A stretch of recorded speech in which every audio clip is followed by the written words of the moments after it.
Bienvenue sur Rebelle et Sensuelle, 14e épisode déjà. On va parler de maternité sans tabou entre l'épanouissement, la résilience et l'authenticité. Avec Anne Julien, créatrice de Maman sans tabou. Si tu ne connais pas Anne, je te la présente maintenant. Elle est maman de deux filles de 4 et 7 ans et demi. Très important, les demi à cet âge-là. Et créatrice de Maman sans tabou, une communauté de partage et de soutien réservée aux mamans qui vise à transformer le fardeau de la maternité en cadeau. À travers sa page Facebook, son groupe privé, son blog, sa chaîne YouTube et son balado. Elle aide les mamans à démystifier les tabous de la maternité afin de libérer la parole, guérir les blessures et retrouver la joie et l'amour. Après 12 ans dans la formation aux adultes et 5 ans dans le milieu culturel, elle a décidé de mettre sa passion pour le développement personnel et spirituel au service des autres mamans qui, comme elle, ne s'épanouissaient pas dans leur nouveau rôle de mère. Grâce à ses cercles de parole et à l'accompagnement individuel qu'elle propose, elle aide les mères à oser parler ouvertement de leurs difficultés afin de briser les tabous qui nous font sentir coupables et nous isolent les unes les autres. Ce qui la motive et dans quoi elle excelle, c'est la transmission, la communication et le partage. Elle a le don de voir les liens entre les choses, de mettre les mots sur les difficultés maternelles, créer des connexions entre les gens et trouver des ressources pour les aider. Alors, dans une société où on valorise la femme pour faire des enfants, écoute qu'est-ce que la Anne a à dire dans ce nouvel épisode. Bienvenue sur Rebelle et Sensuelle, le podcast où tu explores ta sensualité et ta sexualité sans tabou. Je suis Geneviève Bessette et à chaque semaine, je t'accompagne pour te reconnecter à ton corps et vivre avec plus de liberté. Que tu sois en quête de connaissance de soi ou en pleine guérison, ce podcast est pour toi. Ensemble, avançons avec amour et empowerment. Bienvenue à Rebelle et Sensuelle, Anne, pour Maman sans tabou. Moi, je trouve ça tellement nice. Alors, comment vas-tu aujourd'hui? Bah, écoute, ça va très bien. J'ai passé une excellente nuit de sommeil. Ce matin, je me suis réveillée, il neigeait. Je trouvais ça, tu sais, mon petit cœur d'enfant était comme ouh! Et puis, et puis ce matin, j'ai pris le temps de méditer avant notre entrevue parce que je trouve que c'est important de revenir dans le corps dans ces moments-là. Je pense que tu partages cette opinion. Donc, non, ça va, écoute, ça va très bien. Puis ce matin, j'avais un besoin de douceur, de m'entourer de beauté. Ah, puis là, malheureusement, bon. Fait que j'avais parti mon petit truc d'huile essentielle, mon diffuseur, mais je vois qu'il vient de s'arrêter. Bon. Et puis c'est ça, j'ai mis un petit chandail tout doux, et voilà. Donc ça va bien. Hey, on va avoir une super belle conversation. Wow! Qu'est-ce qui t'a amené à créer Maman sans tabou? Alors, c'est parti d'une souffrance personnelle, en fait. C'est que j'ai pris conscience que j'aimais pas être maman et que c'était pas facile à dire, que ça se disait pas, que c'était tabou. Et en fait, quand j'ai eu ma deuxième, elle est née au tout début de la pandémie. Donc déjà, si tu veux, moi j'aime ça, prendre un mois de repos juste pour moi avant d'accoucher. Je l'ai fait pour ma première.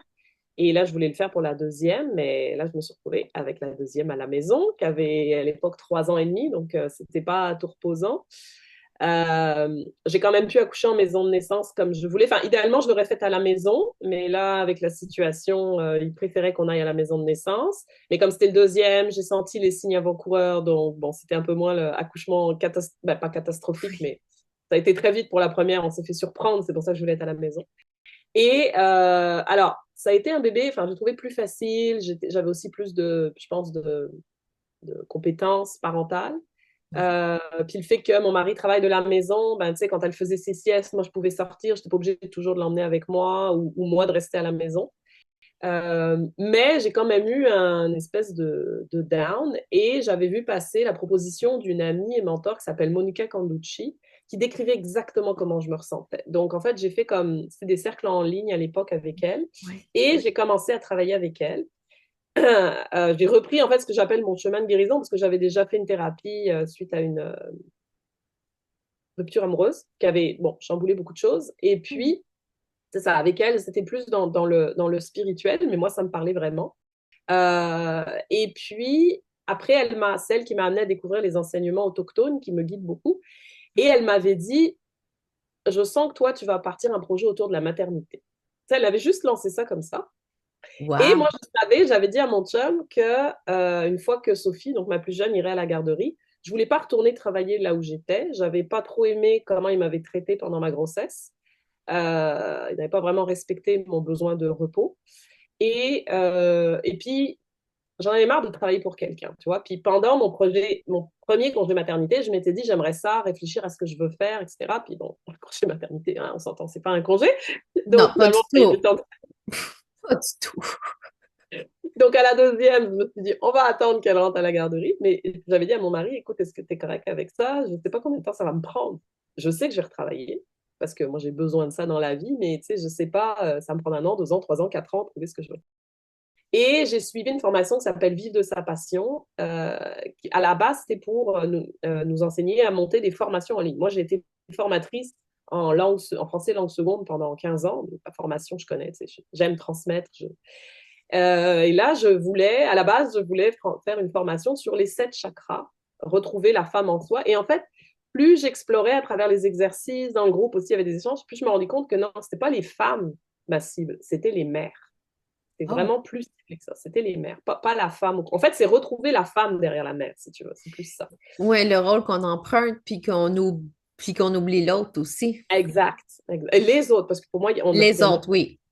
Et puis, ce que j'allais dire.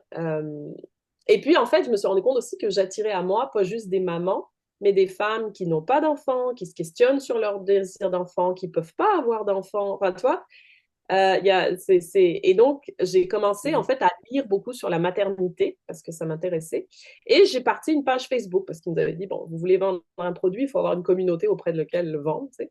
Et en fait, j'ai commencé à écrire pour préciser mon projet. Puis j'ai eu beaucoup de réponses, des mamans qui m'ont euh, pas challengé, mais tu sais, qui répondaient à ce que j'écrivais. Et donc, je me suis mis à écrire, à écrire, à écrire. Et en fait, c'est devenu un blog parce que j'ai réalisé que j'adorais écrire sur la maternité.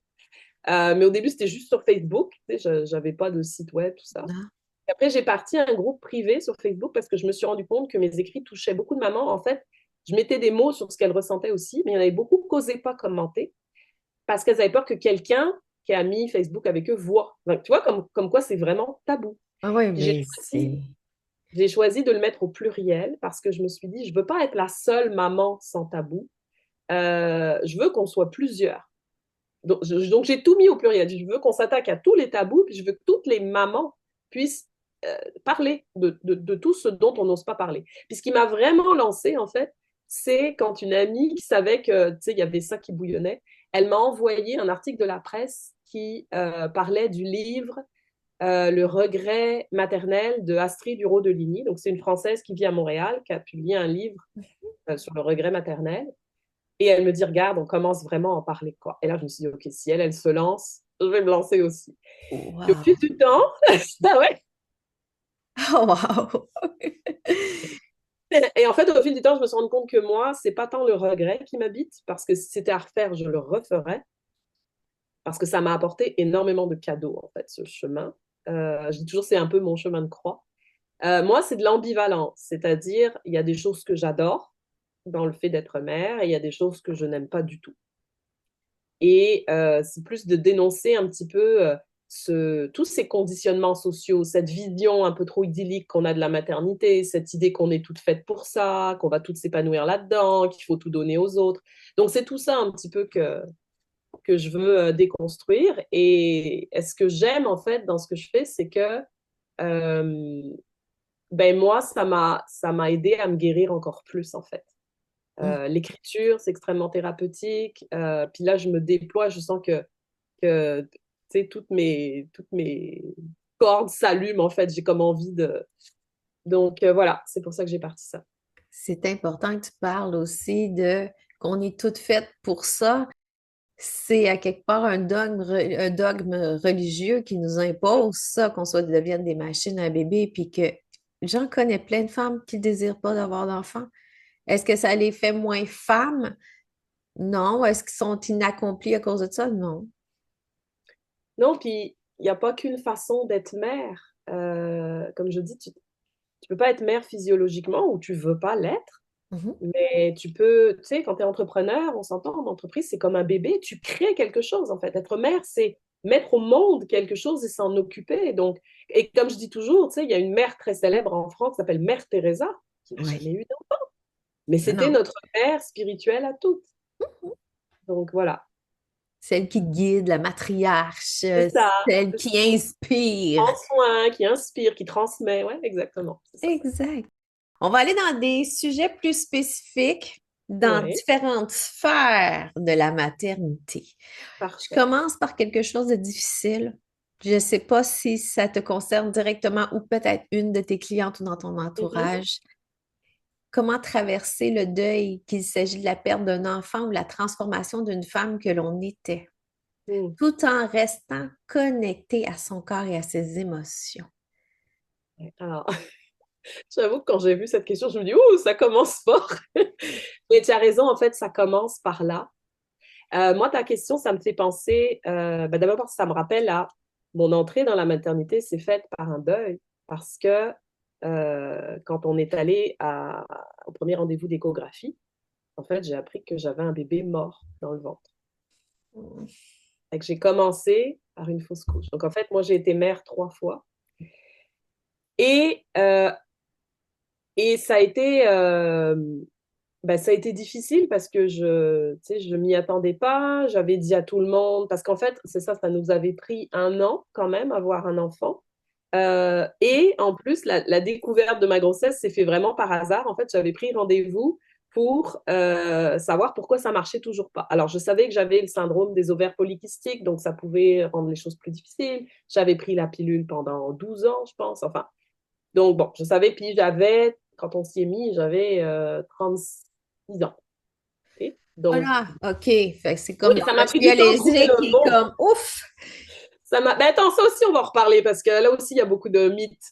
Fait que c'est ça. Bon, il y a tout ça qui a joué. Donc, j'avais pris rendez-vous pour savoir ce qui se passait. Puis, ben, le jour, donc, cette première échographie, il me dit ah, ben voilà ce qui se passe. Tu sais, je dis en plus, c'est mais mon cycle est irrégulier. Il me dit ah, ben non, ben, vous êtes enceinte de 5 jours. Je suis comme oh, waouh, OK. Fait que, tu sais, on était comme super contents. On l'annonce à tout le monde, tout ça. Puis là, donc, échographie pour les 12 semaines. En fait, on est allé à la 13e semaine et ça faisait 2 semaines que le bébé était mort. Puis, tu sais, tu voyais tout de suite là, le visage de la, technologue, je ne sais plus qu'on appelle ça, la technicienne Ouais, qui sentait qu'il y avait quelque chose qui n'allait pas. Tu sais, puis elle ne te le dit pas tout de suite, elle va parler au radiologue. Ah, ça m'énerve parce que aussi. ça, elle n'a pas le droit, malheureusement, là. Ouais, non, je sais, mais. Et en fait, c'est qu'il n'y avait pas de cœur. Elle n'entendait pas le cœur. Et voilà, donc en fait, elle nous a dit ça fait 2 semaines. Et alors là, il m'écoule une chance, mon mari était là avec moi. Mhm. Mais je suis tombée sur une médecin incroyable, d'une humanité, écoute, dans un système hospitalier où tu sais, tout est froid, tout est. Elle a vraiment pris le temps de me parler, de me dire que c'est pas de ma faute parce que quand ça t'arrive, la première question, c'est pourquoi? Qu'est-ce que Ouais. j'ai mal fait? Qu'est-ce qui, tu sais? Et elle me dit, écoutez, ça arrive à 30% des femmes. Comme moi, comment ça se fait qu'on sait pas ça, quoi? C'est énorme, 30%. Mhm.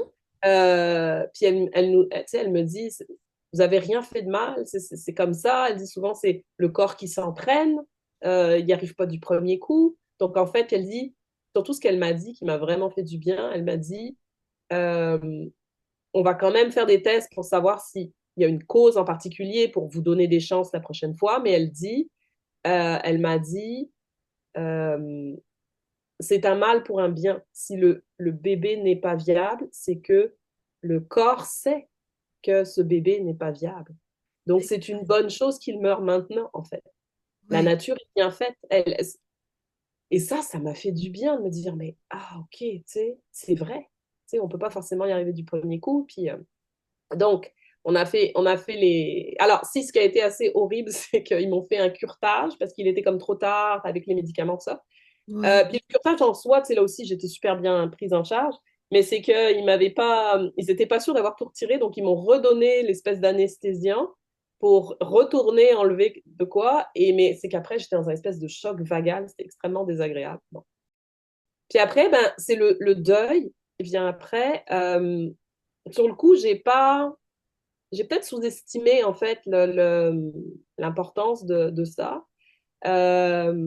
Et puis, à un moment donné, c'est ça, j'étais sur le sofa, puis là, je me suis mise à pleurer. Mon chum, il me demande ce que c'est. Puis là, je réalise, en fait, ben, finalement, je le voulais, ce bébé. Parce que dans notre histoire, mon chum et moi, celui qui veut qui voulait des enfants depuis toujours, c'est lui. Tu sais. Moi, je me rappelle quand je lui ai dit, bon, ben, est-ce qu'on s'installe ensemble? Première question, c'est, ouais, mais est-ce que tu veux des enfants? Oh, Mais je le savais, si tu veux. Et moi, j'ai dit oui parce que je savais que c'était important pour lui, je voulais être avec lui. Puis, moi, je n'ai jamais eu cette espèce d'horloge biologique. Je sais qu'il y a des femmes qui en veulent depuis toujours. Il y en a, c'est quand elles commencent à avoir un... Non, moi, c'était, ben, j'en aurais pas, on verra. J'ai eu une seule fois un désir d'enfant avant d'être avec Alexandre. C'était avec Stéphane, qui était le grand amour de ma vie, avec qui je oui. pensais, tu sais, faire ma vie. C'est lui, la rupture amoureuse, qui a entraîné la thérapie. Mm. En fait, c'est que je voulais des petits nous. Je nous trouvais tellement bien ensemble. Je dis, oh, ça doit être mignon des petites versions de nous mélangées, tu sais. Et c'est la seule fois où j'ai eu un désir d'enfant. Et donc, quand Alexandre m'a demandé ça, j'ai dit, ben oui, moi, je voulais être avec lui. Puis je me suis dit, je pense que j'ai ce qu'il faut pour être mère. Mais si tu veux, j'avais aucune idée dans quoi je m'embarquais, à quoi je disais oui. Mhm. Donc, là, moi, j'ai pris conscience, en fait, que moi aussi, je le voulais, ce bébé. Puis que j'étais triste que ça n'ait pas eu lieu. Donc, ce qui m'a aidé, en fait, c'est juste d'accueillir ce qui est là. OK, OK, je suis triste.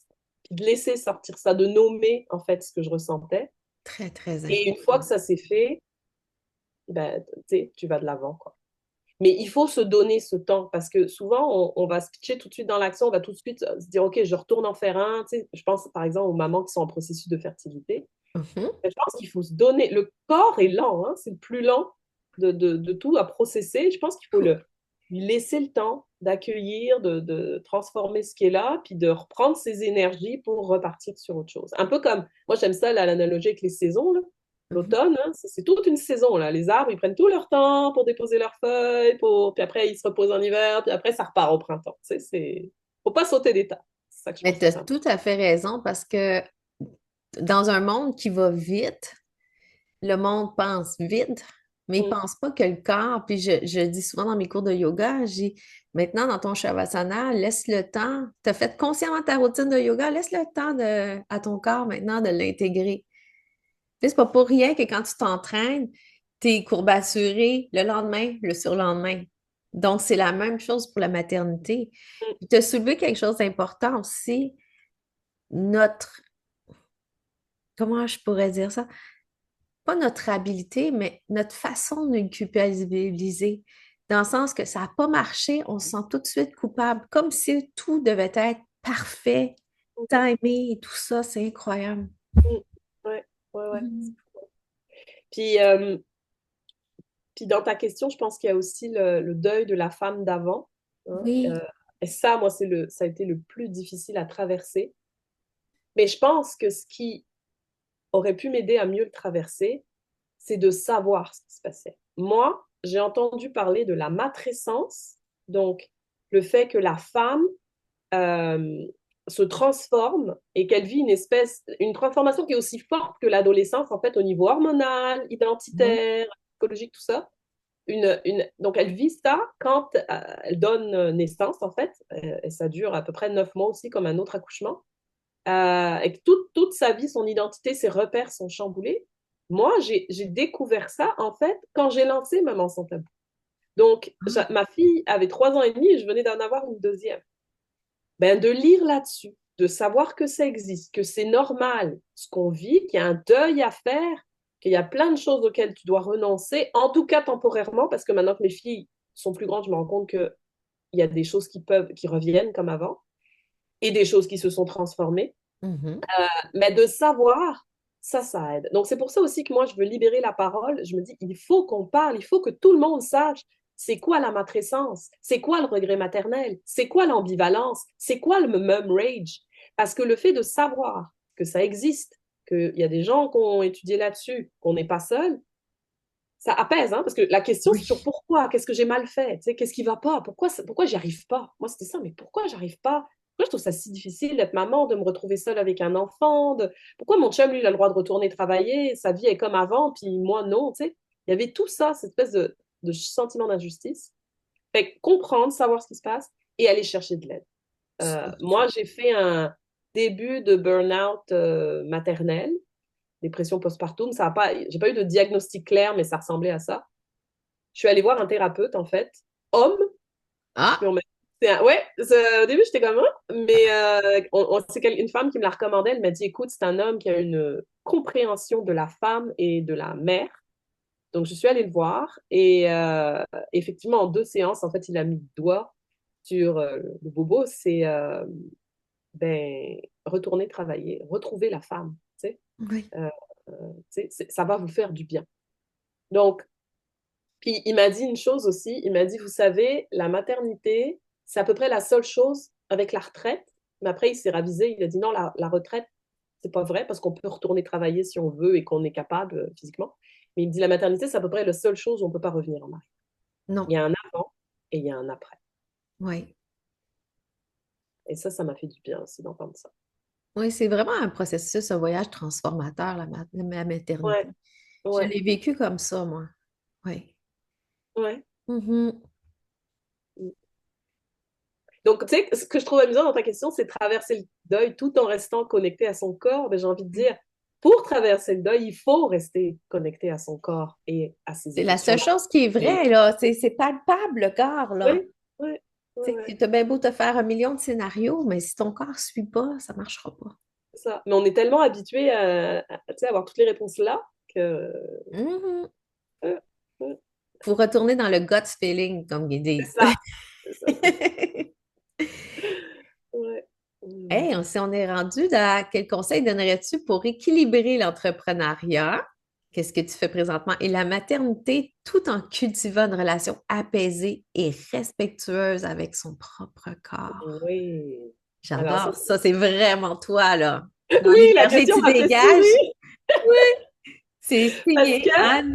que la question m'a fait sourire parce que j'ai écrit un article à ce sujet. Puis j'avais proposé un cercle dans le réseau des mères en affaires là, dont tu fais partie. C'est comme ça qu'on s'est Oui. connus. Là-dessus, parce qu'en fait, je me suis rendu compte que, comme je disais tantôt, c'est comme avoir deux bébés. Donc, on a les mêmes risques de se perdre, alors que souvent, on se lance dans l'entrepreneuriat, souvent quand on est mère, parce que on veut notre liberté, on veut du temps pour soi, on veut être celle qui décide, et finalement, on fait les mêmes erreurs, je mets des guillemets, D'accord, oui. parce que pour moi, c'est plus des expériences en fait. On fait les mêmes erreurs qu'avec nos enfants. On va tout donner, on va s'oublier là-dedans, et ça m'est arrivé encore cette année. J'ai eu un automne extrêmement chargé, alors que je sais que l'automne, on est censé ralentir, mais on vit dans un monde qui vit un peu à l'envers. Ouais, c'est ça. Et donc, je me suis un peu oubliée et je me suis épuisée, en fait. Mais comme tout, en fait, c'est que ça m'a ramené encore plus à moi. Et en fait, euh, je me suis rendu compte, ça m'a ramené en fait à cet enseignement de l'aîné autochtone Dominique Rankin que je suis depuis 3 ans, qui OK. est donne-toi tout à toi en premier. Mm. C'est ce que sa maman lui répétait tout le temps. Et au premier abord, cette phrase, ça semble de l'égoïsme, en fait. Elle a commencé à me donner tout à moi, j'ai un enfant, faut que je m'occupe d'un enfant, j'ai un travail. Mais en fait, je sais que dans le bouddhisme, ça existe, là, on appelle ça l'égoïsme salvateur. C'est l'idée que si on ne se donne pas d'amour à soi, de respect à soi en premier, qui va le faire? Mhm. Et que si on se donne de l'amour et du respect, on va être en mesure d'en donner aux autres et les autres vont nous en donner. Donc, moi, en fait, je dirais pour arriver à cet équilibre, c'est vraiment de commencer par soi. Donc, moi, par exemple, j'essaye le plus possible de commencer la journée. Alors, c'est sûr que de commencer par moi, mais c'est sûr que bon, le matin, mes filles se lèvent, on déjeune, ça. Mais mettons qu'une fois qu'elles sont parties, euh, moi, j'en profite pour méditer, faire un petit rituel. Une fois par semaine, c'est une exfoliation sous la douche. Il y a des fois, je me mets à danser. Ou si c'est moi qui vais porter ma fille à la garderie, ben, j'en profite pour revenir parfois par la forêt, faire une plus longue promenade en nature, mais pour me remplir en fait. Bon, ça, moi, c'est les choses qui me font du bien. Ça peut être d'autres choses. Je sais que j'aime écrire aussi. Il y en a, ça peut être prendre un temps pour écrire. Ça peut être prendre votre café en regardant le soleil ou, tu sais, enfin, La il y a neige vraiment... qui tombe comme aujourd'hui. Oui, c'est ça, mais c'est ça. Donc, c'est vraiment de se remplir soi parce que, comme dit Marie-Josée Tardif, qui est la femme de Dominique Rankine, si tu es vide, qu'est-ce que tu vas donner? Exact. Ça, c'est Dire tellement du vrai. vide, tu donnes du vide. Donc, il faut vraiment commencer par soi. Puis, et tu vois, depuis que je le fais, donc à cause de ce qui s'est passé cet automne, je suis revenue à moi, pas à peu près. Là, j'ai dit, OK, là, tous les jours, il faut que je fasse un truc spirituel, un rituel. Et au point où ben, je commençais ma journée de travail à 10 heures. Eh ben oui, mais j'étais 2 fois plus efficace. Ben oui. Parce que mes batteries étaient rechargées, je me sentais bien, j'avais de l'énergie, je doutais pas, parce qu'il y a des fois, moi, c'était les doutes aussi qui nous font, ah, qu'est-ce que je devrais faire, nanana. Fait qu'on perd du temps, en fait. Donc maintenant, je mets un point d'honneur à le faire sous une forme ou sous une autre. Puis alors, j'ai tellement d'outils qu'après, il faut que je choisisse qu'est-ce que je fais ce matin. Mais j'y vais selon le besoin, en fait. Oui. Et puis dans la journée aussi, c'est important. Moi, je sais que j'ai du mal, c'est pour ça que moi, je commence le matin, mais je sais que j'ai des amis, par exemple, qui sortent marcher le midi. Souvent, elles ont pris cette habitude-là pendant la COVID, où on était enfermés chez nous à travailler. Donc, on ne se déplaçait plus pour aller travailler. Donc, ils sortaient le midi faire une petite marche, ou des pauses respiration aussi. Ça fait du bien. Euh, et puis, la dernière chose, et ça aussi, on ne le fait pas assez, c'est de célébrer ses avancées et de se récompenser. Alors, Ça, ça, je sais. J'ai eu hein? ça. J'ai eu beaucoup, beaucoup de mal avec ça. Puis, celle qui me coachait, qui est une bonne amie à moi aussi, elle dit, est-ce que tu sais célébrer? Parce que finalement, si tu prends pas le temps de te célébrer, c'est comme si tu vas toujours avancer dans le vide parce que tu sais, t'as pas eu ton collant dans ton cahier, on pourrait dire, Ben puis oui, c'est comme c'est vrai. wow, tu sais, ça, quand on était jeune, ça nous donnait une fierté, mais en tant qu'adulte, on a besoin de cette fierté-là pour dire wow, good job, tu sais. Puis tu vois, c'est marrant que tu utilises le mot fierté, parce que moi, c'est vraiment le sentiment qui m'a guidée et qui m'a permis de remplacer justement culpabilité, ce sentiment de culpabilité, de pas être assez, c'était de cultiver cette espèce de fierté de ses accomplissements. Puis l'idée à la base, elle m'avait été donnée par la formation de Vivre sa passion. Il nous disait, quand vous avez fait une étape, en fait, puis programmer à l'avance vos récompenses. Tu sais, une fois que j'ai atteint ou que j'ai fait ça, qu'est-ce que je vais me donner, tu sais. Mais c'est même, donc moi, je vais régulièrement au spa, je me fais masser, tu sais, des choses comme ça. Et c'est aussi de célébrer ses victoires, parce que le cerveau, il a tendance à se focaliser sur ce qu'il a raté. Hein. Tu parlais de culpabilité, qu'est-ce que j'ai mal fait, qu'est-ce que ci, qu'est-ce que ça. Et moi, je note, en fait, moi, quand je fais mes bilans de la semaine, je note aussi bien ce qui a marché, ce qui n'a pas marché, ce qui m'a déçu ou ce pourquoi je suis frustrée, et puis ce dont je suis fière, en fait. Et je me rends compte que j'arrive vraiment à équilibrer les deux. Alors, il y a des semaines où il y en a un qui est plus que l'autre, c'est normal, hein, Ben oui. mais de célébrer ces victoires-là, c'est important. Et tu vois, dans mon groupe privé, j'ai 2 publications récurrentes. Il y en a une, c'est pour dénoncer les tabous, puis une autre pour célébrer ses victoires. Peux-tu croire que tout le monde répond à celle sur les tabous, et il n'y a pas grand monde qui répond à celle sur les victoires. Se célébrer, on croirait que c'est secondaire, tu vois. Alors, ce mois-ci, euh, j'ai lancé un défi de gratitude de 21 jours parce que je me suis dit, il faut que les gens, ils apprennent ça, que c'est important de dire merci. Puis je veux les amener à dire merci pour des choses faciles, tu sais, jusqu'à dire merci pour les épreuves de la vie. Parce que pour moi, il y a toujours un cadeau derrière, tu vois. Mais pour ça, il faut Très prendre le d'accord. temps de célébrer. Tu sais. Puis ça ne dure pas longtemps, là. À un moment, le défi, c'est 10-15 minutes le midi, tu sais, mais ça peut être un 5 minutes le matin. Dominique Rankin, c'est ça qui nous a appris. Le matin, tu fais une prière et tu dis merci. Tu sais. Et je trouve que ben, ça permet de voir ses progrès parce que dans l'entrepreneuriat et comme dans la maternité, il y a des hauts et des bas, mais d'être capable de voir le positif, ben, ça permet d'équilibrer. Sinon, tu vois juste ce qui va mal, quoi. Oui, tu prends pas le temps, là. Puis, c'est pour ça que beaucoup de monde s'enlise aussi, parce que quand le ciel est rendu noir, tu vois plus les brèches de soleil, là.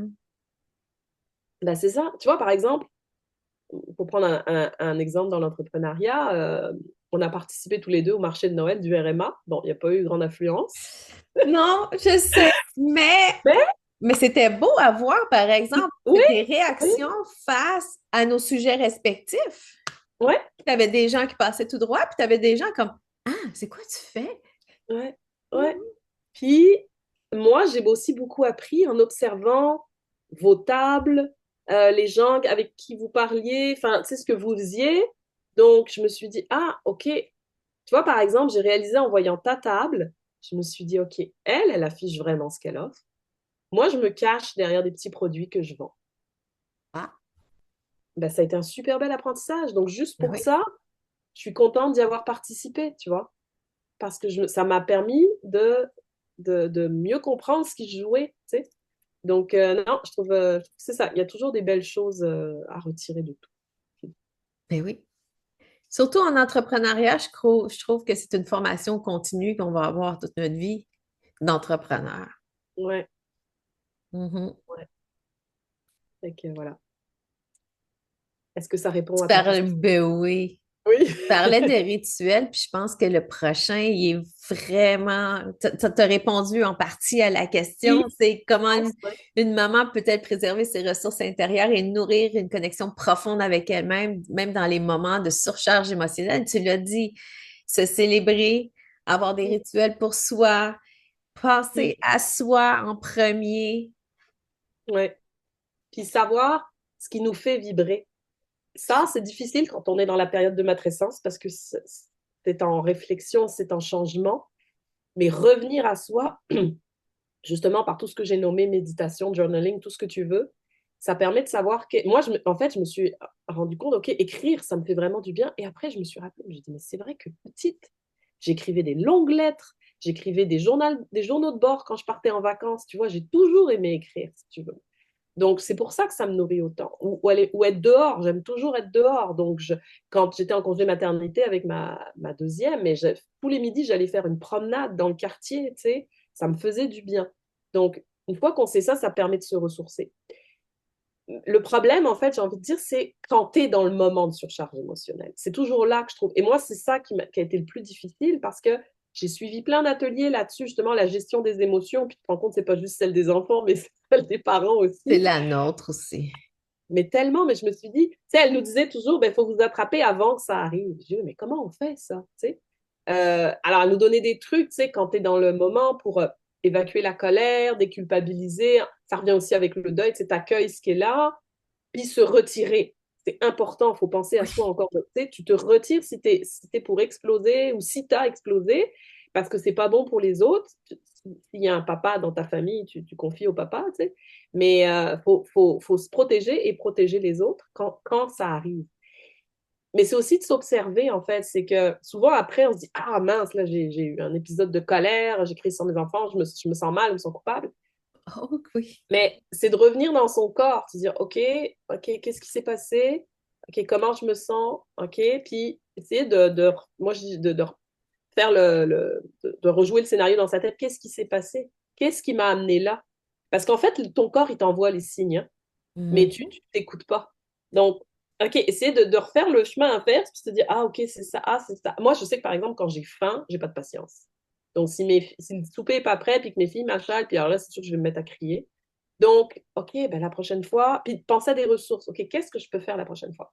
OK, là, je vais manger un petit truc pendant que je cuisine, tu sais, ou je vais prendre une collation avant le souper, ou tu sais, ou je vais préparer mon souper d'avance pour être sûr que je ne sois pas de nouveau dans cette situation, tu vois. Donc, c'est l'idée, en fait, et c'est pour ça que moi, j'adore la méditation journaling, parce que je m'observe, tu sais.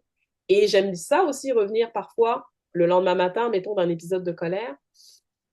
OK, je repense à ce qui s'est passé, puis souvent, hein, juste en y repensant, tu ressens les sensations dans ton corps. OK, ah, c'est ça les signaux, c'est comme ça que ça sent, c'est là que je le sens. OK, qu'est-ce que je vais faire la prochaine fois? Puis, ouais.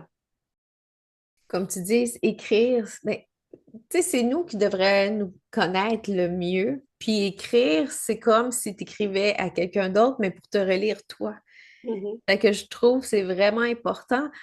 Mais comme tu as dit, tu as souligné, quand tu as un papa, tu peux leur confier, mais Ouais. tu dois avoir des mamans solo aussi. Oui.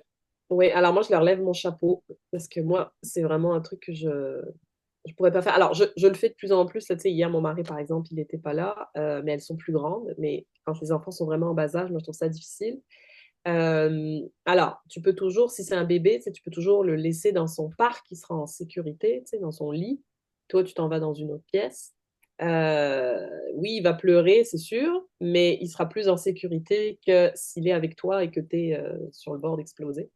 Euh, les mamans solo, je pense qu'il faut vraiment qu'elles aient un super réseau, quoi. Qu'elles aient des gens à qui les confier, de la famille, des amis, parce que sinon, Avoir un répit. oui, elles ont besoin de répit. Tu sais, je sais qu'il y a il y a aussi ici au Québec, vu que le congé maternité est long, il y a une belle offre de services pour les mamans. Il y a beaucoup d'organismes communautaires, il y a des haltes garderies, tu sais. Hmm. Tu sais, parce que moi, par exemple, j'ai pas de famille ici, donc c'est sûr qu'avoir ces ressources-là, c'est précieux. Puis bon, avec le temps, maintenant, j'ai des amis, tu vois, la meilleure amie de ma fille, elle habite la maison derrière, et les parents, bon, ils sont français aussi, donc tu sais, on s'aide aussi, là, souvent, c'est, ah, peux-tu la garder, peux-tu, tu sais, euh, ouais. C'est Il faut, merveilleux. faut se trouver, c'est, ouais, ce moment-là. Je te rajouterais une petite sous-question aussi. Est-ce que ça t'est déjà arrivé que, oui, dans une surcharge émotionnelle comme ça, c'est parce que tu as été déclenché d'un événement que tu as vécu plus jeune, puis que tu veux pas le reproduire à ton enfant? Ouais, alors, c'est vraiment intéressant ce que tu dis, parce que le premier atelier que j'ai suivi sur justement les crises des enfants, ce qui m'a surpris dans son atelier, c'était basé sur Isabelle Filiosa. Je ne sais pas si tu la connais, qui est une Non? psychoéducatrice française. En fait, c'est une des pionnières de euh, euh, tout ce qui est gestion des émotions, tout ce qui est... ici au Québec, c'est très populaire, mais en France, ça ne l'était pas. Oh. Le fait qu'un enfant, il y a, tu sais, tout ce qui est autour du développement de l'enfant, puis qu'il ne faut pas qu'on le gère comme un adulte, tu sais. Mhm. Et toute l'intelligence émotionnelle. Et je me rappelle le premier atelier qu'on avait fait, ce qui m'avait surpris dans les questions et les exercices, c'est qu'en fait, avant de comprendre qu'est-ce qui amenait un enfant à faire des crises, c'était de comprendre pourquoi ça nous déclenchait. Donc en fait, elle s'intéressait d'abord à nous, puis j'avais trouvé ça assez Ah, particulier. c'est Et en wow. fait, oui, mais c'est qu'en fait, c'est vraiment ça. Et l'exercice qui m'a le plus touché, c'est qu'à un moment donné, elle s'est mise debout sur une chaise, puis elle nous a demandé de toutes nous asseoir à terre. Okay. Là, elle s'est mise à lire des phrases. Range tes affaires. C'est pas comme ça qu'on fait. Mange tes... Mais des trucs méchants. Là. Ouais. Oh oui, j'en ai des Je me frissons. suis mise à pleurer, mais Mm. c'était intense là. Et pourquoi elle s'est mise debout? Ben, parce qu'en fait, elle voulait qu'on ressemble comme l'enfant qui est petit et qui Oui. voit quelqu'un de grand qui lui crie dessus. Tu sais, ça fait peur. Ça fait peur. Et là, moi, ça m'a ramené justement dans mon enfance. Ça m'a ramené. Mon père était beaucoup comme ça. Hein. Je dis toujours, c'est un papa colère. Il exprimait beaucoup ça comme ça. Ah, puis c'est bon, c'était l'époque où on nous donnait des fessées. Hein. On ne savait pas Oui. encore que c'était mauvais. Euh, et donc, cette façon de parler comme ça, un peu. C'est ça. Donc, moi, ça a fait remonter tout ça. Donc là, je me suis dit, OK, quand mes filles crient, ça me ramène à ça. Tu sais. Et, et ce que j'ai ressenti aussi, il y avait une espèce de sentiment d'injustice, de me dire, waouh, mes filles, elles ont le papa que j'aurais aimé avoir. Tu sais. Au lieu de me dire, Mm. waouh, je leur ai donné le papa que j'ai pas pu avoir. Tu sais, au début, c'était, ah, il y avait la petite fille en moi était jalouse. Tu sais. Oui, ça c'est vrai, ça. C'était vraiment, donc ça réactivait ça. Donc en fait, ça permettait de comprendre effectivement que un enfant, c'est normal qu'il ait des crises qui réagissent, puis tu peux l'aider en comprenant d'où ça vient, la vraie cause, parce que comme elle dit, plutôt que d'étouffer les cris, tu essayes de trouver la cause pour régler la Mm. cause. Mais c'est important aussi de savoir pourquoi nous, ça nous déclenche, parce que du coup, on peut mieux mettre ses limites, on peut se protéger, parce qu'on est quand même le parent. Hein. Puis on peut travailler sur soi, en fait, pour que ça nous touche moins aussi. Parce que Mhm. l'enfant, il a besoin d'exprimer ses émotions. Donc, si nous, elles viennent trop nous chercher, nous, il faut qu'on apprenne à les gérer. Moi, j'ai considéré être maman, puis j'étais maman solo, Mhm. que ça me donnait une deuxième chance de faire comme j'appelle souvent un level up par rapport à moi, tu sais, de réparer des situations que j'avais vécues dans mon passé et tout ça. Fait Mhm. que je dis pas que c'est parfait, mais je peux dire que j'en ai fait beaucoup. Puis je suis remplie de gratitude. Malgré la situation que je vis aujourd'hui, je suis remplie de gratitude grâce à elle. Oui. Mhm. C'est vraiment mon discours aussi, hein, c'est que Ouais, si tu as le courage, parce que ça demande du courage, hein, beaucoup. de te regarder en face, de travailler tout ça, de guérir tes blessures, etc., finalement, tu vas rendre compte que la maternité, c'est un cadeau. Ça te fait cheminer. Tu vois, Dominique Rankin, il dit toujours, les enfants, c'est vos plus grands professeurs. Oui. Vous avez tellement à apprendre d'eux. Regardez-les aller. Eux, ils sont purs. Tu sais, Mhm. apprenez d'eux. Tu sais. C'est... ouais. Ouais. Trop wow. On avait parlé des autres rôles que d'être maman. Donc, comment Oui, trouver son épanouissement personnel dans le rôle de maman, tout oui. en explorant et honorant sa féminité. C'est un Parce que programme. tu peux voir vraiment la différence dans la plupart des cas, je pourrais dire. Une femme avant d'être maman, une femme après d'être maman. Donc, on va le caricaturer, la femme d'affaires toute bien mise et tout ça chic, à celle qui est en jogging, en pantoufles, les cheveux tout défaits. Comme je dis, je Oui, caricature. oui, oui, oui. Il y a un Celle qui a disclaimer le corps ici. svelte et celle qui après qui a des trucs qui pendent de partout. Ouais, ouais, ouais. Oui. Alors, déjà, moi, je commencerai par dire, on en a un peu parlé tantôt, que déjà, toutes ne s'épanouissent pas dans le rôle de mère. Oui. Il faut se retirer ça dans la tête. C'est pas fait pour nous toutes. Puis même si tu sais, si comme moi, on décide de le devenir et puis qu'on se rend compte qu'après, que finalement, bon, c'est pas fait pour nous, On peut pas les d'accepter. retourner, hein? Ah non, on peut pas vraiment, c'est ça le problème. Mais en fait, déjà de s'enlever de la tête parce qu'il y a beaucoup de culpabilité qui vient avec l'idée de je dois m'épanouir dans la maternité. Tu sais, c'est le plus beau, la plus belle chose au monde et tout ça. Moi, par exemple, moi, je me suis épanouie dans la grossesse et l'accouchement. Pour moi, ça a été magnifique. C'était un retour dans le corps, dans les émotions. J'ai senti ma puissance. Mais j'ai des amis, ça a été horrible. Grossesse, elles étaient pratiquement couchées tout le temps. Ah L'accouchement, oui. c'était long et difficile. Donc, c'est pas vrai que c'est épanouissant pour tout le monde. À l'inverse, ces amies-là, elles adorent être maman. Là-dedans, elles s'épanouissent. Moi, c'est ce que j'aime le moins. Donc, déjà, tu sais, se dire que, déjà, je trouve que ça, c'est important à faire. Après, ça revient à ce que je dis. Il faut revenir à ce qui nous fait vibrer. Moi ce qui m'est monté, c'est, en lisant ta question, c'est retrouver l'enfant intérieur, en fait. Oh. Euh, retrouver la femme derrière la mère et puis, je trouve que retrouver son enfant intérieur, c'est encore plus facile au contact d'enfants. OK? Mhm. Moi, je me rends compte, en fait, que ce que je trouve difficile dans le rôle de mère, c'est tout ce qui est autorité, parce que je trouve que je voudrais une autorité qui soit douce, mais ce n'est pas le modèle avec lequel j'ai grandi. Moi, j'ai grandi avec une autorité très forte, très masculine, et puis une mère sacrifice qui donne tout, tu vois. Ouf. J'ai pas eu de juste milieu. Mais si tu veux, l'autorité et l'amour étaient pour moi un peu comme personnalisés dans deux personnes au lieu tu sais, que ce soit un beau mélange. Donc, je trouve ça difficile parce que c'est important pour moi, l'autorité, c'est important de leur donner un cadre et en même temps, euh, ben, je veux qu'elles me respectent, je veux qu'elles respectent aussi la femme que je suis, je veux aussi leur donner de l'amour, donc c'est ça, je trouve ça difficile. Donc, mais de reconnecter avec cet enfant intérieur, je me suis rendu compte qu'en fait, c'est ça ma force en tant que maman. C'est que je suis peut-être pas bonne au niveau autoritaire parce que je suis pas constante, que j'aime pas trop mettre des conséquences parce que, tu sais, donc elle joue là-dessus évidemment. Mais par contre, j'adore jouer avec elles maintenant qu'elles sont plus grandes. Bébé, j'aimais moins.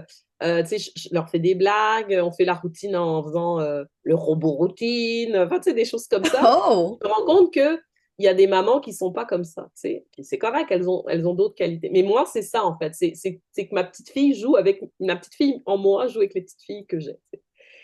Puis après, je pense que c'est important vraiment d'avoir un temps pour la femme qu'on est, la mère et l'amante dans cet ordre.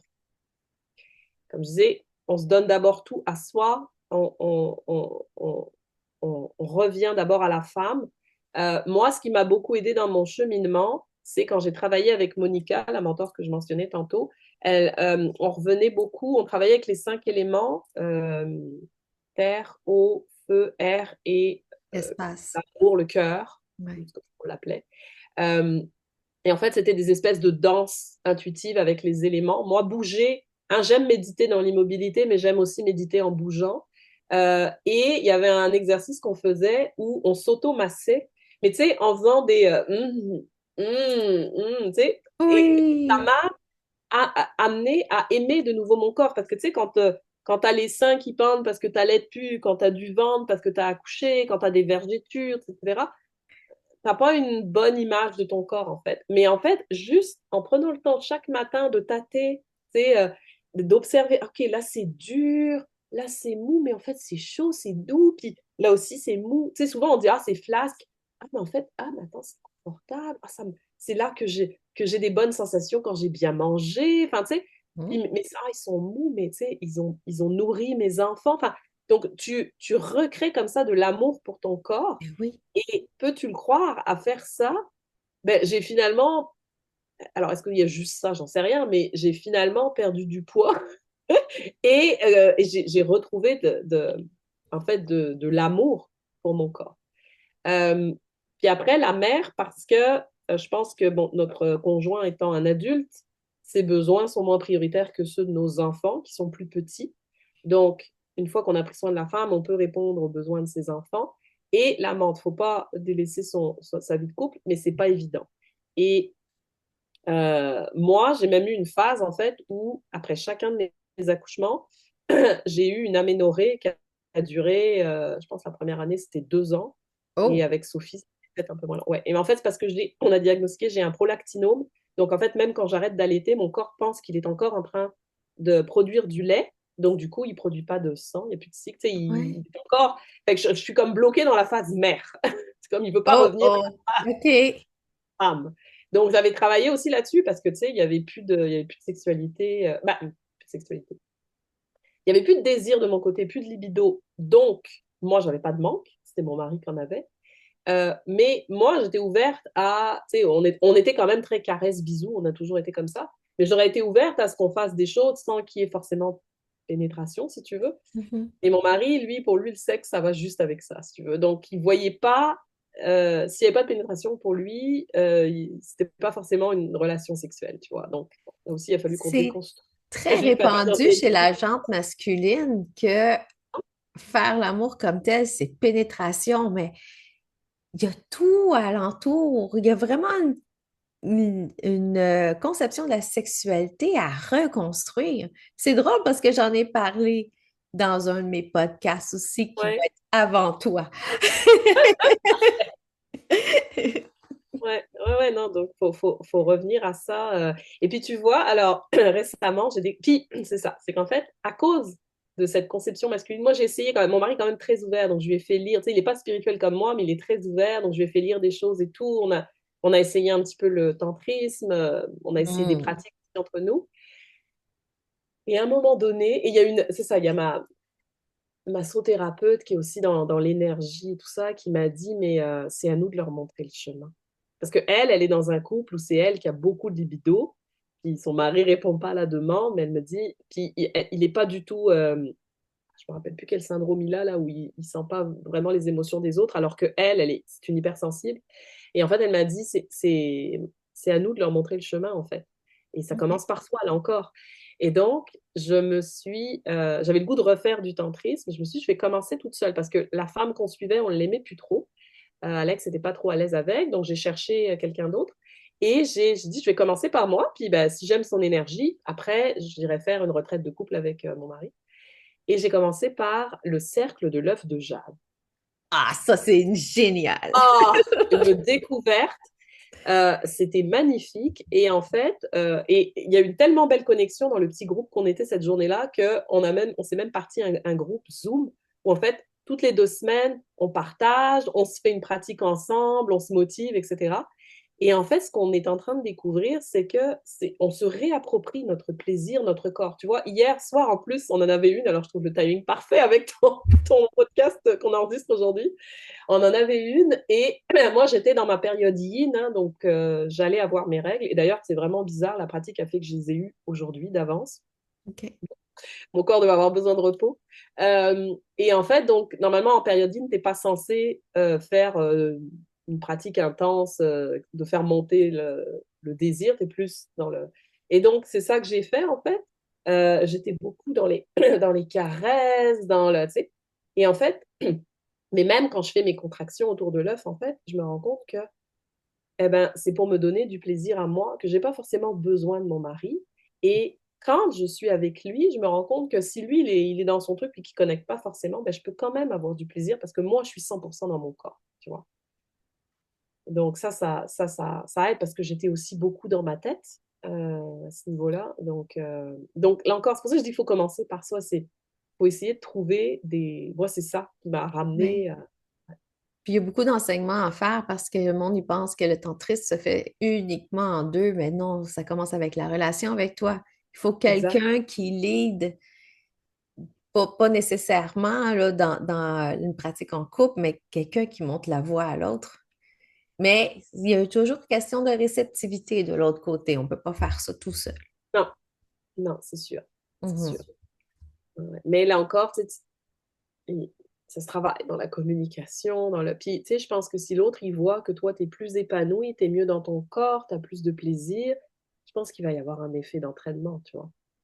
Beaucoup parce que qu'est-ce que je remarque aussi, c'est l'effet inverse dans le sens où si la femme se critique, elle n'aime pas son corps, elle n'aime pas la sexualité, elle aime pas, tu sais, elle se ferme à tout. Mais le conjoint, il a bien beau dire les plus belles choses, d'offrir les plus belles fleurs ou de l'attention, mais elle ne le reçoit pas. Fait que c'est comme se buter à une porte fermée aussi. Fait que c'est vraiment les deux. Fait que la pratique à soi est super importante, comme tu dis. Mm. Alors, quelles stratégies peuvent aider à briser cette solitude et prévenir le burn-out maternel tout en se Hmm. réappropriant des instants de douceur et de sensorialité au quotidien?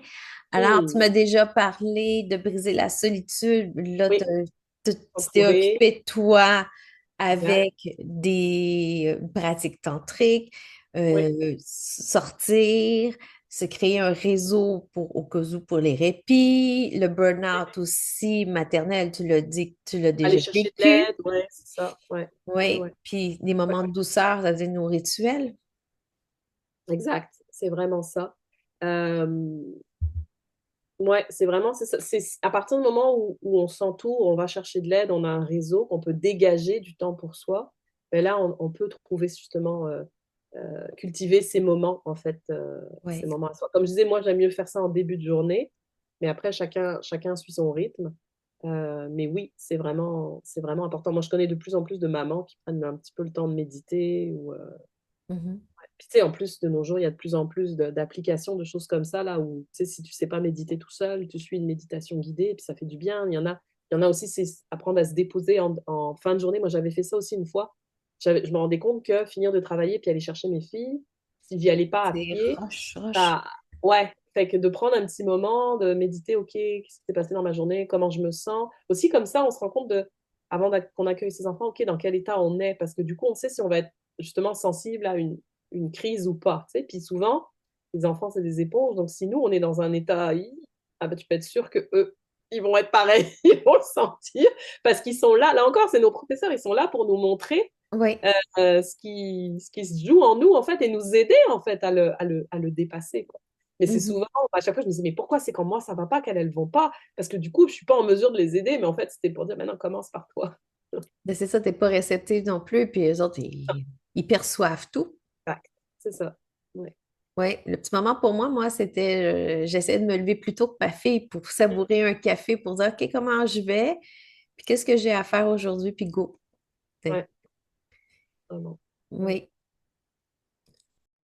Hey, c'est drôle parce que toi, tu devances les questions, c'est le fun. Là, quand tu parlais de suivre son rythme, comment suivre son rythme en tant que maman, tout en restant à l'écoute de ses besoins émotionnels, physiques et sensoriels. Ouais. Ben là encore, j'ai envie de dire, c'est en restant connecté à ses besoins qu'on est capable de suivre son rythme, en fait. Faut le connaître déjà, son rythme. Oui. Moi, euh, en fait, quand j'ai commencé à travailler sur moi, je me suis rendu compte à quel point j'étais lente et à quel point ce besoin de lenteur n'avait pas été respecté. Oh, Euh, j'ai découvert ça en fait dans une formation, la formation d'Annie Langlois, les 7 étapes vers le soi, où on travaillait les 7 chakras. Et c'était au moment au début, le tout premier séminaire sur le chakra racine, la base, la oui, sécurité, oui. où je me rends compte que je n'étais pas bien préparée, je suis arrivée en retard, nanana, une espèce de sentiment de mon rideau n'était pas fermé, les filles pouvaient rentrer à tout moment. Bref, je n'avais pas installé ma sécurité. Et en fait, je me suis rendu compte que j'étais très sensible aussi à quand les filles me bousculent, qu'elles veulent une réponse tout de suite, que si, que ça. Non, moi, j'ai besoin de. Tu sais. Mais depuis petite, ça a toujours été comme ça. Mon père, il m'appelait Long Long, parce qu'en fait, j'étais longue à me décider, j'étais longue à me préparer. Mais par contre, et quand j'ai découvert ça, dans les enseignements autochtones, moi, j'aimais beaucoup la tortue, justement celle tu sais, Oui. qui est lente. Puis c'est quand tu es enceinte, t'es une tortue, tu avances lentement parce que tu portes ton bébé, et puis ça fait du bien. Puis on honore ce besoin de lenteur parce que tu es enceinte. Mais une fois que tu as accouché, on ne l'honore plus du tout. Alors, Pas tout. bref. Mais en fait, ce que je me suis rendu compte, c'est que quand ce besoin de lenteur est honoré, comme la tortue qui arrive dans l'eau, je suis le courant et là, ça va vite. Donc, moi, en fait, c'est d'apprendre à dire, OK, non, là, j'ai besoin de temps pour ça, mais et de ne pas avoir peur d'être en retard. Je fais souvent des rêves où je suis en retard, mais en fait, moi, j'ai besoin de tout ce temps de préparation, mais par contre, une fois là, je vais dépasser tout le monde. Là, je sais que je vais rattraper mon retard, un peu comme la tortue qui gagne contre le lièvre, finalement, tu vois. Donc, ouais, c'est ça que j'ai découvert. Mais une fois qu'on le sait, ben, c'est plus facile. Donc maintenant, moi, je sais que je suis sensible quand mes filles, je te disais, donc moi, c'est de leur dire, ben non, là, maman n'est pas capable de te donner une réponse tout de suite, elle va y penser. Tu sais, mais au moins, son besoin OK, je vais analyser ta proposition, son besoin a été entendu, mais c'est juste que non, la réponse ne peut pas venir tout de suite, tu vois.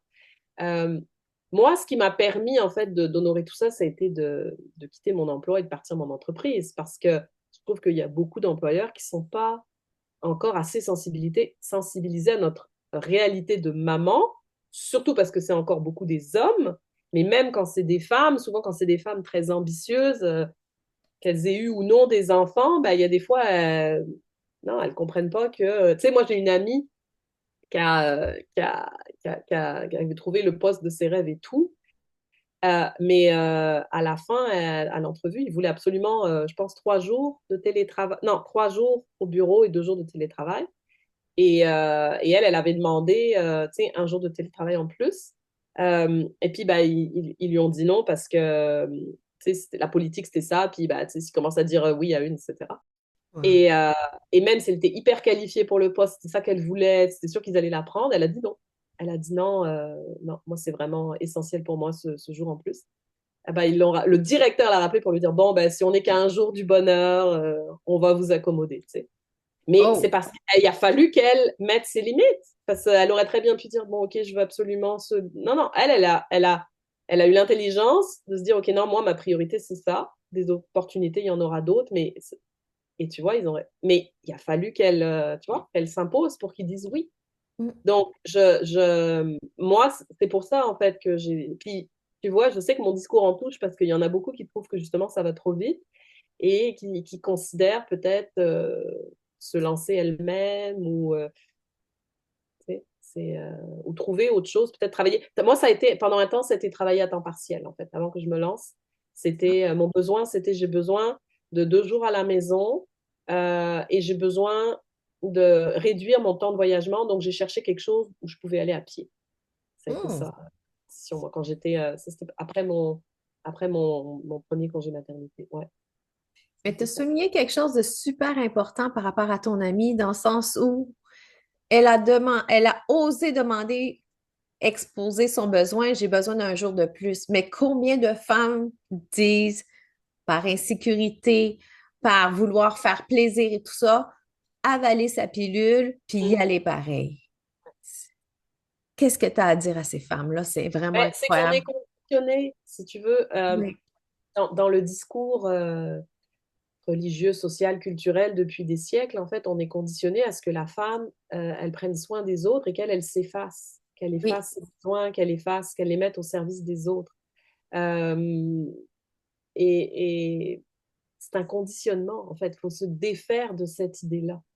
Euh, et comme je disais, si on veut se faire respecter, ben, il faut soi-même, en fait, imposer. Il faut commencer par se respecter soi. Si tu nies Oui. tes besoins, c'est sûr que les autres vont les nier. Si toi, tu commences par te respecter, ben, tu vas attirer le respect. Et c'est la même chose avec nos enfants, tu sais. Faut être logique, tu sais. Si moi, je me mets à crier, ben, c'est sûr que mes filles vont se mettre à crier pour obtenir quelque chose. Mhm. Il faut modéliser. Puis, pour faire le lien avec ton sujet, la sexualité, c'est la même chose dans la sexualité, en fait. Lors d'un massage, je me suis rendu compte que dans la sexualité non plus, je n'avais jamais respecté mon rythme. Oh, Que, oui, que j'ai toujours eu du mal à dire non. Et même si j'avais un fort désir au début de ma sexualité, euh, j'ai dit oui quand en fait c'était non, parce que j'étais pas prête. Sauf que comme j'avais ce désir et que l'autre le sentait, il s'est dit ok, c'est bon, c'est go, tu sais. Mais non. Et, et, et tu vois, maintenant que je vieillis, j'ai encore plus besoin de temps aussi. Et il y a des fois avec mon mari, ben, c'est de lui dire non, ralentis, ralentis. Moi, j'ai besoin de. Oui, il y a des fois où ça va être comme ça, mais il y a des fois où non, moi, j'ai besoin de prendre mon temps. J'ai passé ma vie à aller plus vite que mon rythme. Là, j'ai envie de me respecter et j'ai envie que tu me respectes là-dedans. Puis, à un moment donné, de toute façon, lui aussi va avoir besoin de plus de temps, hein. oui, C'est-à-dire, le corps des hommes, il est exactement. comme les autres. Donc, je dis, moi, j'ai besoin c'est ça, j'ai besoin que tu respectes cette lenteur, cette préparation qui est hyper importante pour moi. Puis, tu vois, ça m'arrive encore, moi aussi, d'aller trop vite. Euh, dans la pratique du cercle, je m'étais mis, tu sais, je me dis, il faut bien que je prépare ci, ça avant pour être dans les bonnes conditions. Et puis, ben, parce qu'on était un peu pressé par le temps, j'avais sauté certaines étapes. Je me suis dit, non, non, non, non, non, reviens à ça. Même si tu n'as pas le temps de finir, c'est pas grave. Mais c'est parce qu'on a aussi, on est conditionné à une sexualité où, avec un objectif, hein, c'est l'orgasme. Exact. Tu sais, c'est linéaire. Non, tu sais, dans la conception de la sexualité sacrée, c'est circulaire. Tu sais, Hmm. c'est fluide, il y a pas, on va nulle part. Tu sais, on est dans le présent, donc c'est le avant, c'est le pendant, c'est le après, mais tout se savoure en fait. Mais comme on est fixé sur un objectif, bah, du coup, on est souvent dans notre tête plus que dans notre corps, et puis ben faut, tu sais, on veut y aller là, donc go go go. Quasiment qu'on se time, ça, c'est Ouais, on chronomètre combien de temps.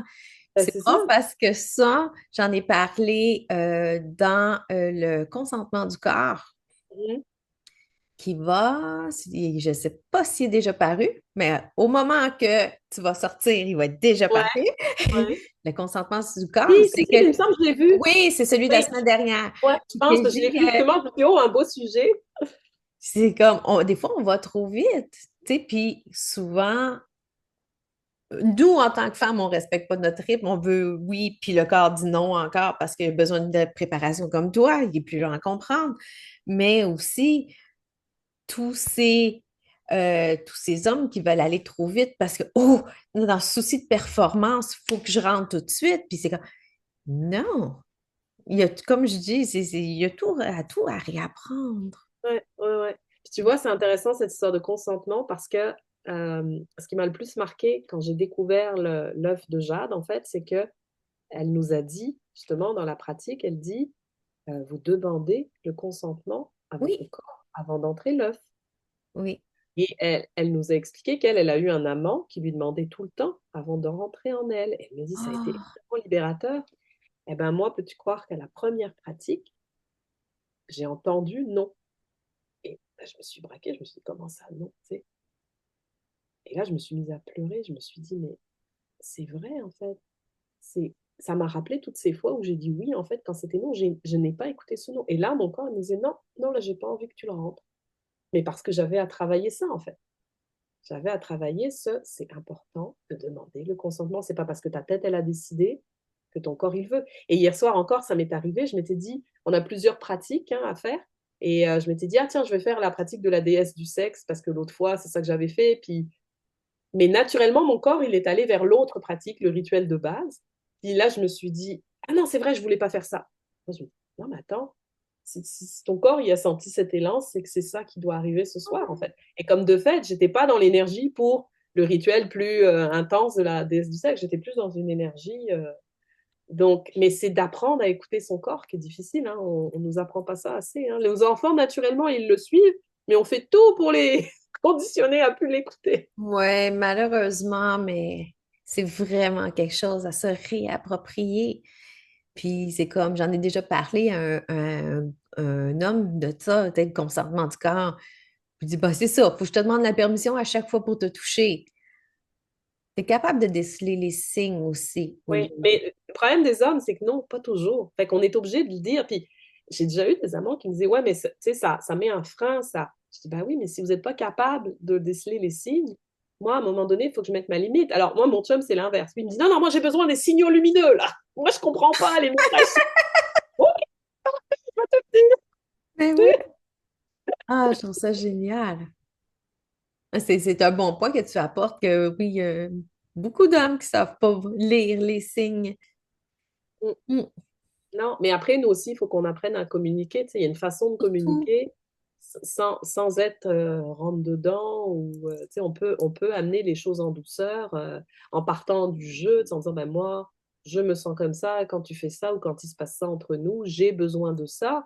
Puis voir ce que l'autre aussi, tu sais, lui, qu'est-ce qu'il ressent? Ben, on peut trouver, je pense, un terrain d'entente, tu vois. Mhm. Bon, moi, j'ai compris que mon chum, la pénétration, c'est important. Je dis, bon, bah, OK, est-ce qu'on peut trouver un moyen, tu sais, qui respecte tes besoins et les miens, tu vois? Oui, Euh, super et donc, important. moi, ce que j'ai trouvé, en fait, c'est que moi, j'ai besoin de ces moments de sexualité, de sensualité où il n'y a pas forcément de prétention, ben, si je me les offre à moi-même, en fait. Mhm. Et puis, Important. du coup, ce besoin-là est comblé et donc je peux ensuite être en relation avec lui comme lui, il en a envie aussi. Et puis, tout en nourrissant mes propres besoins dans la relation, quoi. Oui. Es-tu prête pour une dernière question? Oh, une question surprise? Ben Non? Ah non, non, c'est lui elle qui en est reste une. déjà là. Elle est déjà là.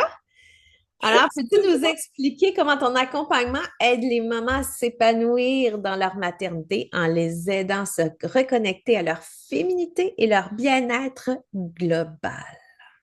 Alors, mon accompagnement, il se fait à plusieurs niveaux, mais déjà, j'aime à dire que je suis un guide, ok? Je suis pas coach, je suis pas mentor. J'aime bien le mot accompagnement parce que c'est vraiment ça, Oui. hein. Accompagnement, c'est avec. C'est je te tiens la main, je te montre la voie, mais c'est toi qui fais le travail, c'est toi qui marches le chemin. Mhm. Et ça, c'est important parce que du coup, euh, c'est elles qui font le travail. Donc, pour moi, c'est important qu'elles s'engagent envers elles-mêmes. Et d'ailleurs, tu vois, c'est drôle dans la prière du matin que Dominique Rankin nous a enseigné, c'est on commence par ça, par se rappeler les engagements qu'on s'est fait à soi-même. Tu vois? Oui. Euh, donc, ça, c'est important. Et puis, j'applique en fait les façons de faire qui ont marché pour moi avec ma personnalité. Donc, en lien avec l'engagement, il y a des devoirs pratiques. Il faut pratiquer. Le corps a besoin de répétition. Il ne faut pas juste semer des intentions dans l'univers. Donc, moi j'aime beaucoup que ça passe par l'écriture. Donc, j'ai plein d'exercices d'écriture, le journaling, etc. La méditation, c'est marrant, dans mes notes, ça s'est écrit comme médiation. Je trouve ça intéressant. Oh, Mais OK. je pense que c'est ça, c'est que la méditation, c'est comme une médiation entre, pour moi, c'est entre ciel et terre, là, tu sais, entre Mhm. ce que tu ressens, qui tu es, entre toutes tes parties de toi, en fait. C'est de s'observer beaucoup. Alors, il y a des fois, quand on n'a jamais médité, ça fait peur, mais comme je disais, on n'est pas obligé d'être assis, ça peut être bouger, ça peut être. Puis finalement, de méditer tous les jours, tu sais, de poser une question, puis d'avoir confiance qu'à un moment donné, on va trouver la réponse, que ce soit dans nos rêves, que ce soit tout d'un coup, on a une idée, on voit quelque chose, ah, ça nous apporte la réponse, tu sais. Donc, d'être à l'écoute de tout ça. Euh, et puis aussi, dans les pratiques, c'est ça, ça passe par le corps, donc se toucher, bouger, etc. Euh, Puis les outils que j'ai pour les accompagner, moi, c'est vraiment un melting pot de. Moi, je suis extrêmement curieuse, j'aime apprendre, donc j'utilise un petit peu une boîte à outils variée. Moi, j'aime bien déjà, pour moi, ça commence par la connaissance de soi, donc j'aime bien travailler avec le design humain pour avoir un profil en Oui. fait de la personne. J'aime ça travailler avec des cartes d'oracle aussi, parce que souvent, ça me dit ce qu'il faut travailler euh, quel est le chemin à suivre en fait. Euh, et puis, alors, j'ai découvert récemment, en fait, j'ai découvert.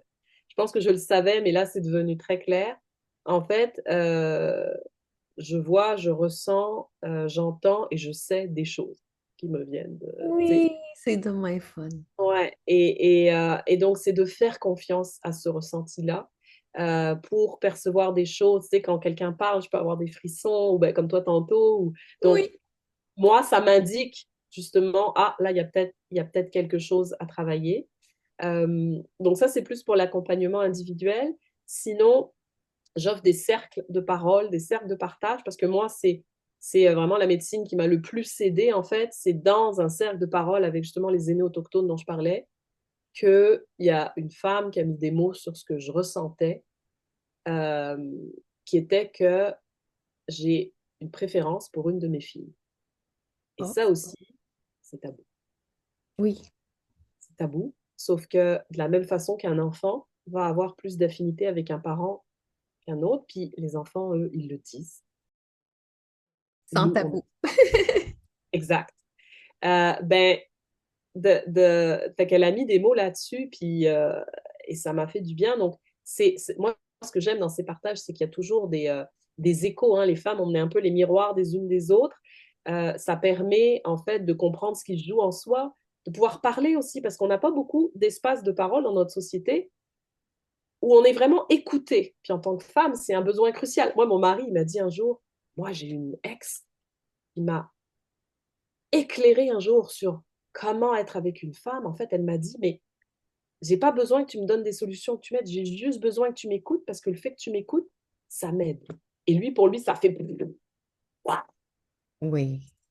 Mais J'ai oui, c'est souvent vrai. entendu ça, que les hommes écoutent, mais sont tout le temps à la recherche de solutions. Puis en même temps, qu'est-ce que j'ai envie de dire aussi, c'est que je pense qu'ils sont peut-être, ils se sentent mal à l'aise par rapport à soi, au contact des émotions et tout ça, puis ils savent pas comment gérer ça. Puis, OK, je vais être tout fit à peine, mais OK, c'est ça que je vais te Faut la suggérer. régler. Ouais, on va Alors que régler cette affaire. avant, mais c'est ça. Puis c'est pas mauvais de vouloir trouver de solutions, mais avant de régler, il faut accueillir. Parce Ben que oui. si tu essayes de la nier, puis je veux dire, moi aussi avec mes enfants, quand elles se mettent à pleurer ou tout ça, je trouve ça difficile, mais non, faut qu'elle aille au bout de sa tristesse ou de sa colère, parce qu'après, ça va se calmer, tu sais. Mais on essaye souvent de l'éteindre avant parce que c'est pas agréable, parce qu'on a été considéré que c'est pas des bonnes émotions, alors que non, c'est des indicateurs comme les autres. Pour moi, il n'y a pas de mauvaises émotions. Pas du tout. Euh, donc, ces cercles, oui, je trouve que on a une écoute où il n'y a pas de jugement, il n'y a pas de conseil, il n'y a pas de solution. Une fois qu'on a parlé, d'abord, on parle sans être interrompu parce que c'est celle qui a le bâton de parole uniquement qui parle. Euh, les autres, elles sont vraiment là pour écouter. Et ensuite, quand on donne la parole à la suivante, faut pas qu'elle rebondisse sur. Il faut elle parle au jeu. Comment ça va, elle? Il se trouve que souvent, il y avait des échos à ce que l'autre a dit, mais c'est pour lui parler pour elle. Tu sais, ah, quand tu as dit ça, moi, ça m'a fait ressentir ça ou ça m'a fait penser à ça. Mais c'est parce que elle, c'est ça que finalement, elle est venue travailler dans le cercle, en fait. C'est ça qui se joue pour elle.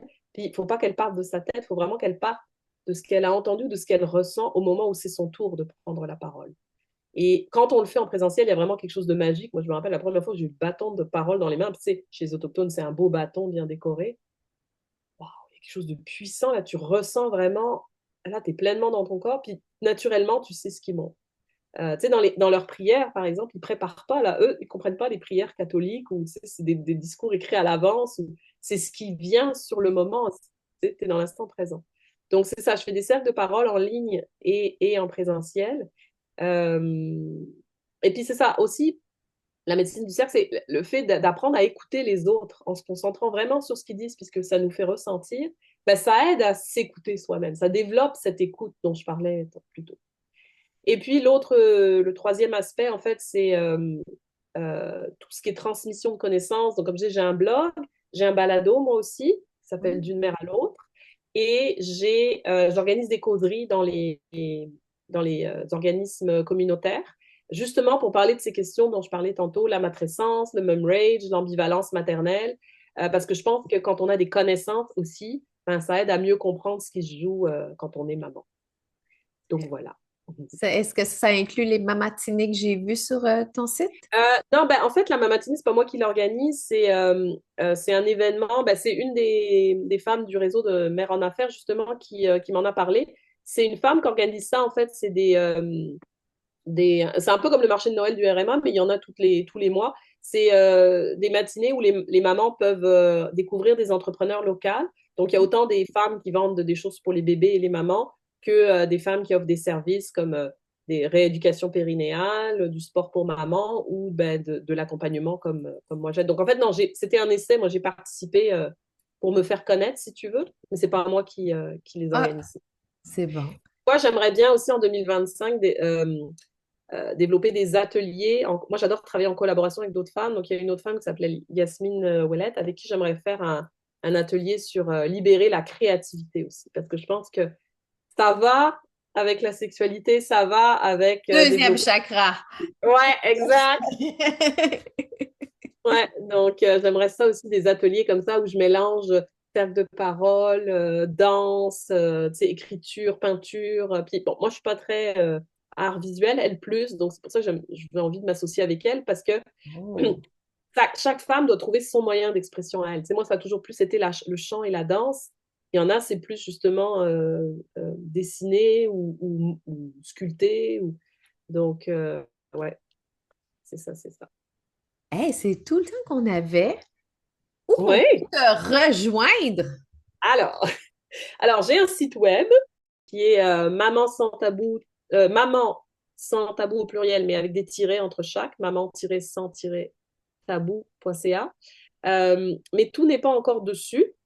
Il manque justement la partie plus service. Il y a mes événements, il y a,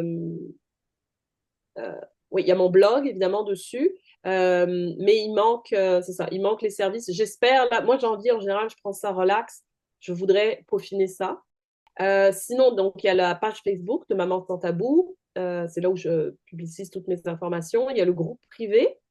Je tiens à préciser que le groupe privé, par contre, c'est essentiel de répondre aux questions d'adhésion puisque je veux que ce soit un safe space. J'ai déjà eu Mhm. des problèmes par le passé. Donc, il faut vraiment répondre aux questions d'adhésion pour en faire partie. Et puis, donc, sur Apple, Spotify et YouTube, il y a mon balado d'une mère à l'autre qui sort 2 fois par mois à la nouvelle lune et à la pleine lune. Oh. Et d'ailleurs, pour 2025, j'ai décidé de l'ouvrir à toutes, hein. L'an dernier, c'est moi qui étais allée chercher des femmes. Et là, en fait, j'ai envie que les femmes viennent à moi si elles ont le goût de jaser une maternité. C'est inspiré de l'ouvrage de Jamie Sands qui s'appelle La voix des 13 mères originelles. Alors là, je l'ai juste en anglais, qui est Oh. aussi un livre autochtone. Et en fait, à chaque nouvelle lune, il y a une mère de clan qui a des enseignements pour nous.